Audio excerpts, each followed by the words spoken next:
What's up, guys? Secret Warrior here with war number 7 of season 42. Apologies, I did take a bit of a break from posting videos during Memorial Day weekend. I had to ask myself since then if I was going to edit all of my wars, on the videos that come with them, or if I was just going to post the latest video on the latest war. And ultimately, after thinking about that a bit, I decided I really only have the bandwidth to pick up from the most recent wars. So here it is, war number 7. It's a light one for me. As you can see, we've got Kitty, Tigra, Overseer on the team. It's been a minute since I've had to use Kitty in war, which I was really excited about. Had to dust off the rust, since it's been at least a couple of seasons, if not more, since I brought Kitty to war. We're going to start out the assignment with a Man-Thing on Steady Build-Up Fury. Pretty straightforward fight. Nothing really to it, just an R4. Overseer counters this really well, both because he is Nullify and Poison Immune. Moving into Section 2, we've got a Killmonger on Ebb and Flow Intercept. This is a first fight for Kitty to counter. Does incredibly well.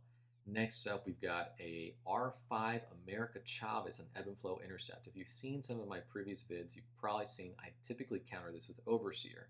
But we're going to see just why Kitty is just leagues above Overseer when it comes to countering this fight.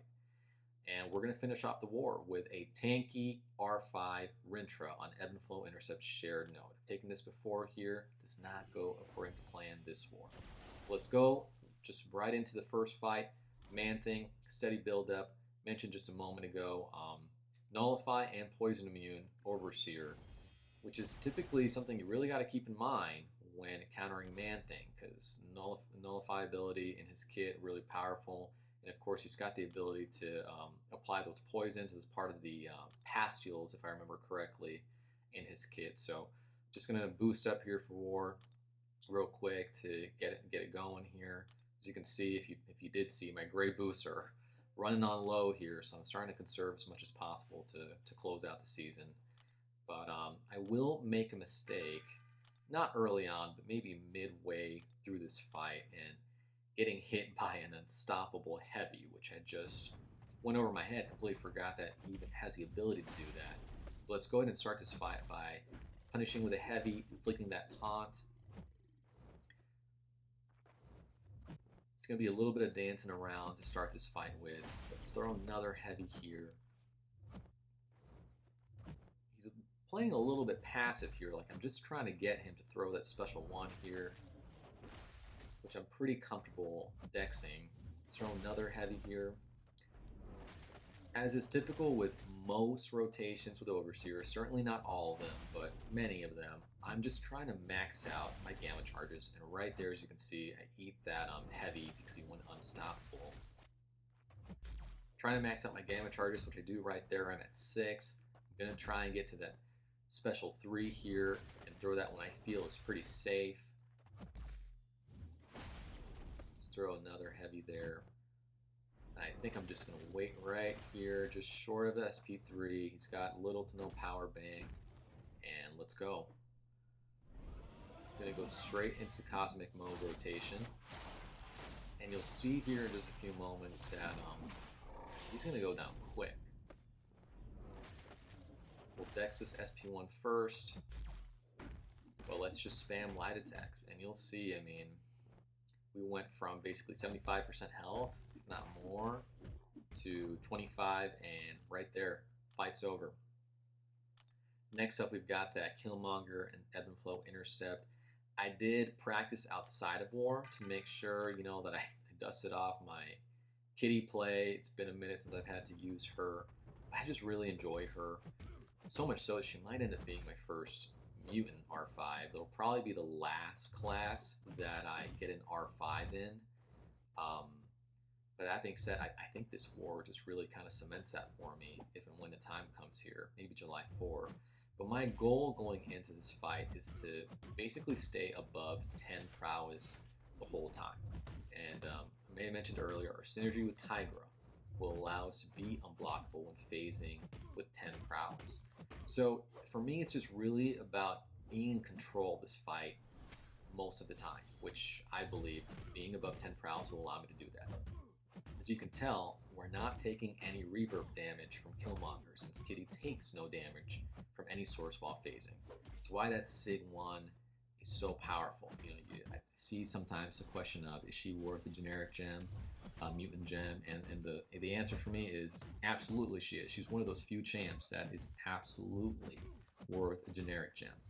And we're down to Killmonger here is down to above 39% health. As you can see, I do eat a combo there because I make the mistake of phasing in and to his block and triggering his unstoppable. Doesn't really change the trajectory of the fight though. We're basically done here. I'm gonna try and get his health right here at about 11% to the point where I can just throw a SP3, hopefully end the fight, and you'll see here in just a moment, able to do that. Next up, we've got that R5 America Chavez on Ebb and Flow Intercept. I've taken this fight with Overseer several times this season, if not on this exact node, the shared node right above this fight. And if you've seen my previous videos, you've heard me say I don't see that as an ideal counter for this fight. And I mean Overseer when I say that. We've really assigned that more out of desperation for what will work the best for the group war plan, not because we see Overseer as an ideal counter to that fight. But we're going to see right here with Kitty just how well she counters this fight.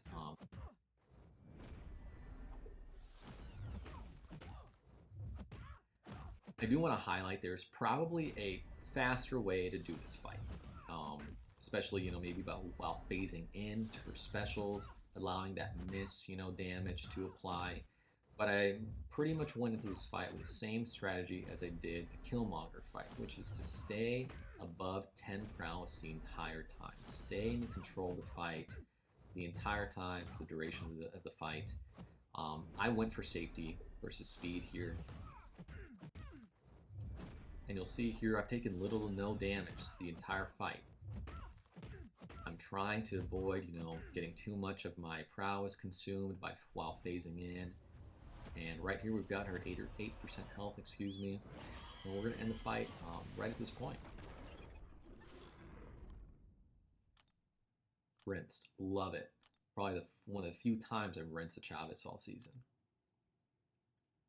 Next we've got this tanky R5 Rintrah. I've taken this fight before. So I did actually go into this feeling pretty confident, but things definitely didn't go according to plan. I was actually supposed to take this with a Wags pre-fight on it, but I forgot and just ended up managing without it. Although this is definitely my sloppiest fight of the war. Right here we're going to intercept to get that protection down. Let's heavy to reduce some mystical charges here. And what is typically my rotation with an Overseer versus Rintrah is let's just bait those special ones and punish with the heavy so that we can reduce the mystical charges as much as possible. And as you can see here, I'm feeling pretty confident so far. Well in control of the fight right now.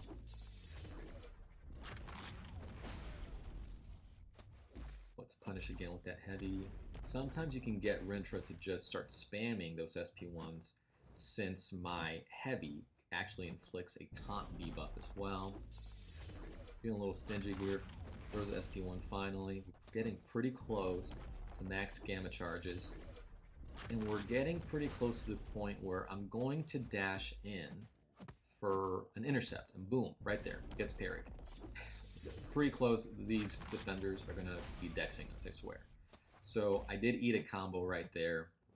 Right here I'm thinking, let's just get one intercept in and go into cosmic mode. And yep. So we're going to trigger the SP3.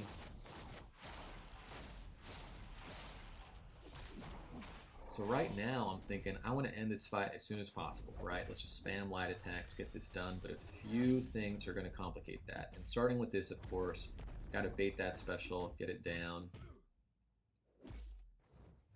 Health pool starting to go. I'm at 83% health. I'm feeling still pretty confident even after that, getting parried and eating a combo. But I'm starting to keep in mind he's starting to near, at that point was it 9 mystical charges going into double digits, so I'm kind of keeping that in mind. And then as you can see, my cosmic mode it's done now, so definitely wasn't able to get it in one rotation. So this fight went a little bit longer than I typically like to take it to. There, another thing, as you can see, I don't know if my block just failed or if I was trying to dash back and wasn't able to do that quickly enough, or the input lagged. But now I'm a little bit in trouble, right? Right there, need an unblockable SP1. Fortunately, I'm able to get out of the corner here in just a moment.